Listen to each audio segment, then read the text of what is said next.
Handling radioactive materials is always dangerous. Even more so when doing it quickly is part of the equation. Radioactive pharmaceuticals have become important tools in modern medicine. After being injected into the body, they allow physicians to observe the cells at work. They are especially useful as an advanced form of cancer detection. However, there is a catch to their effectiveness.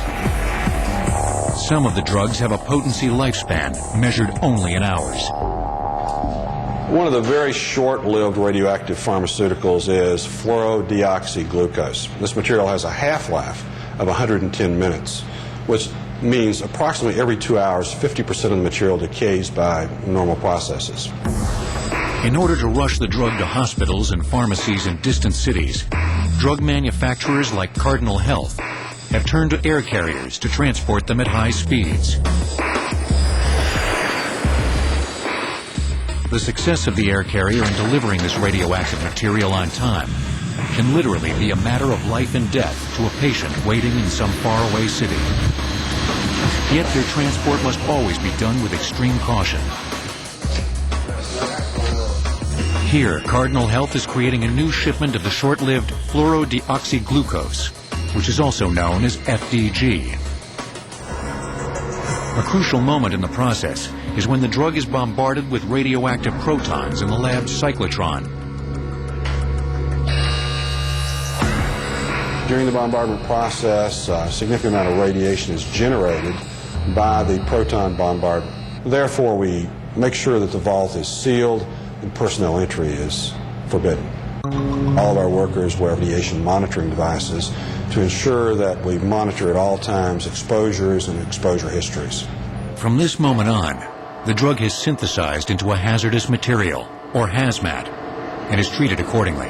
Following the synthesis of FDG, it's delivered directly into a lead-lined cabinet, which is called a hot cell. The walls of the lead cabinet are approximately 3 inches thick, as necessary to safely shield personnel during the handling of this material.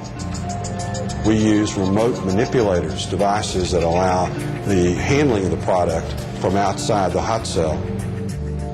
Cardinal Health depends on techniques developed over the last half-century by the radiopharmaceutical industry. This industry is a direct byproduct of America's experiments with nuclear energy during World War II. Radioactive materials in medicine, for all practical purposes, began in 1946 as an outshoot of the Manhattan Project in Oak Ridge, Tennessee. At that time, radioactive materials were distributed for research purposes to a number of hospitals in the U.S. Due to the short-lived potency of the drugs, planes became the preferred mode for shipping them. However, regulations involving how the drugs were packaged and transported were sometimes violated. Several incidents involving radioactive leakage spurred a call for tighter regulations. During the 1970s, a variety of situations arose where there was leakage or problems that occurred with packages that didn't meet sufficient standards to contain the radioactive elements. The Transportation Safety Act of 1974 addressed these concerns, and the packaging and shipping of the drugs became more tightly regulated. Today, radioactive pharmaceuticals are transported in what are called Type A containers, which are made of lead or tungsten.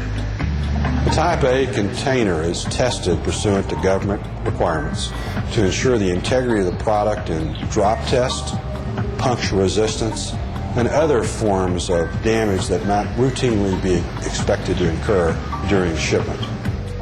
After being sealed, the container is checked for any radioactive leakage and labeled.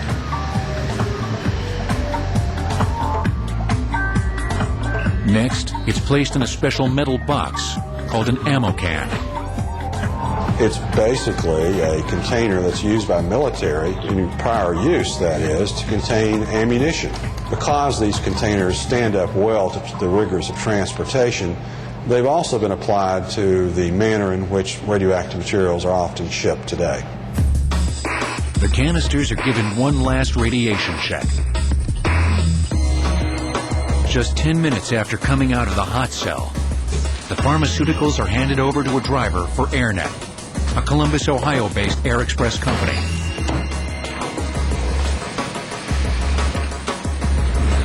Then it's off to the airport, 10 miles away.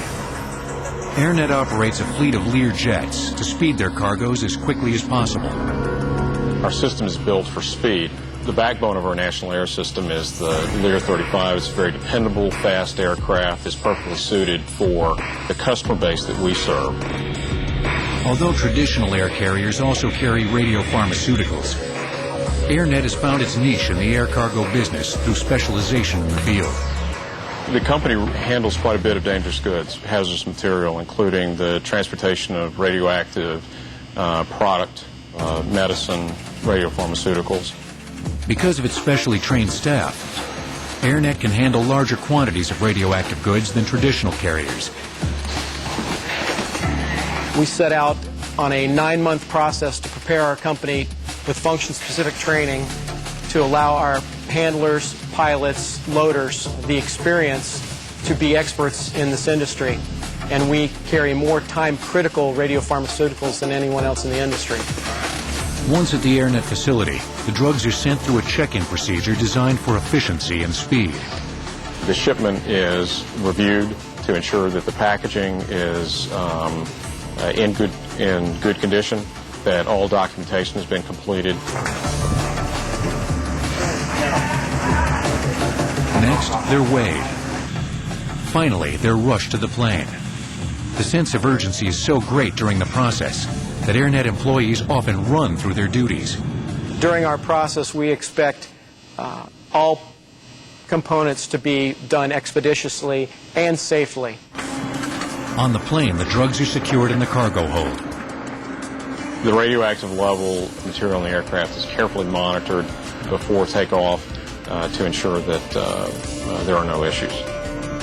With all in order, it's time for an immediate takeoff.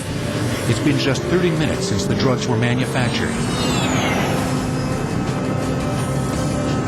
Flights rarely last more than 2 hours because of the urgency of getting the pharmaceuticals to the hospitals on time. Think of it as a melting ice cube. From its base in Columbus, Ohio, and with the Learjet speed of 440 nautical miles per hour, AirNet can easily deliver the drug to cities such as Chicago and New York within the 2-hour time frame. So a patient is waiting on the other end of our shipment to know whether they have cancer or whether it's some other indication that the doctor is looking for. We must move expeditiously from the time we pick up the package to the time we tender it to our aircraft, to the time that aircraft lands, to the time it's delivered. Now it's just a short trip for the drugs to the hospital. The delivery of this cargo on time is much more than just a delivery deadline met. It's an important mission accomplished in trying to prolong someone's life. In the United States, over 14 million doses of radioactive pharmaceuticals are used annually in the diagnosis of disease. More dangerous